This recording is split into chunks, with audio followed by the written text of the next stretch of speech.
দেয়ালে যখন পিঠ ঠেকে যায় আর সবাই আপনাকে বাতিল বলে, ঠিক তখনই সেরাটা বেরিয়ে আসে।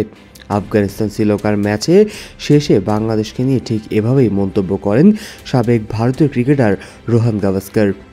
লঙ্কানদের বিপক্ষে 6 উইকেটের হারে এদিকে যেমন আফগানরা নিয়েছে বিদায়, অন্যদিকে সব জল্পনা কল্পনা ছাপিয়ে অবশেষে সুপার 4-এ জায়গা করে নিল বাংলাদেশ ক্রিকেট দল। আর এমন সুযোগ যে বাংলাদেশের হেলায় হারানো উচিত না, তাই মনে করেন ক্রিকেট বিশ্লেষকরা।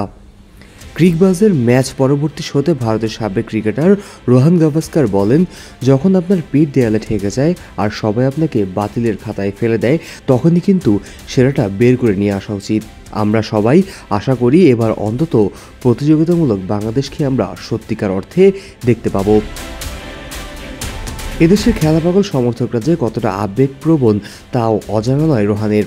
এ প্রসঙ্গে এই সাবেক ক্রিকেটার জানান, আমরা ওদের সমর্থকদের আবেগ নিয়ে কথা বলতেই পারি। আমরা নিজেও এটা অনুভব করেছি। আমি ঢাকায় গিয়েছি, ওখানকার ক্লাব ক্রিকেটও খেলেছি। আমার বন্ধুদের মধ্যে অনেক বাংলাদেশিও আছে। আমি এই মানুষদের জন্য অনেক খুশি।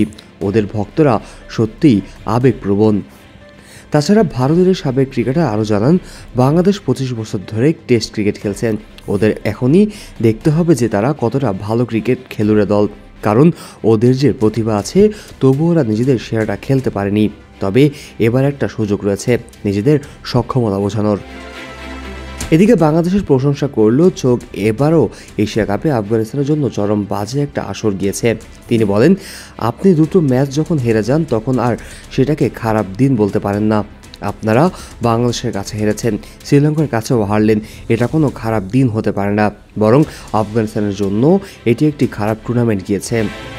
অন্যদিকে ক্রিকবাজের শোতে আরেক সাবেক ভারতীয় ক্রিকেটার মুরালি কার্তিকও বাংলাদেশের সমর্থকদের নিয়ে কথা বলেছেন। তিনি বলেন, ওরা খুব আবেগপ্রবণ। এই ভেন্যুতে তারা ছিল, জয়ের রান হওয়ার পরই তারা বাংলাদেশের জার্সি পরে আনন্দে লাফাচ্ছিল। এছাড়া মুরালি জানান, তারা সবাই চায় বাংলাদেশ ভালো খেলুক। তার মতে ক্রিকেট বিশ্লেষণে তারা যা আসলে বলে তা কখনোই টাইগারদের বিরুদ্ধে কিছু নয়। তিনি বলেন, বাংলাদেশিদের এটা বলা উচিত যে আমরা যখন বাংলাদেশের কথা বলি তখন বাংলাদেশের বিরুদ্ধে কিছু বুঝাই না। আসলে আমরা যারা আছি তারা সবাই আসলে চাই ওরা ভালো খেলুক, বাংলাদেশ আরও ভালো করুক। ওদের যে প্রতিভা আছে তার জন্য এটা জরুরি। মুরালি আরও বলেন, বাংলাদেশ বলতেই পারে যে আমরা সেরা ফর্মে হয়তো ছিলাম না, শ্রীলঙ্কার কাছে একটা ম্যাচ হেরেছি, তবে যে ম্যাচটা আফগানিস্তানের বিরুদ্ধে ছিল এই টুর্নামেন্টে টিকে থাকার জন্য সেটা আমরা জিতে দেখিয়েছি। আমরা 3 ম্যাচের মধ্যে 2 ম্যাচ জিতেছি এবং আমাদের আরও ভালো করার সুযোগ আছে।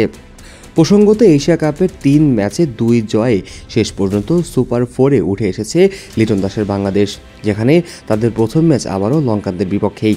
বিশ্লেষকদের মতে এখনই বাংলাদেশের সেরাটা খেলার সময়, আর সেটা করতে পারবে কিনা লিটনরা তাই এখন দেখার অপেক্ষায় সবাই। Kazi Mohammad Arafat, on field.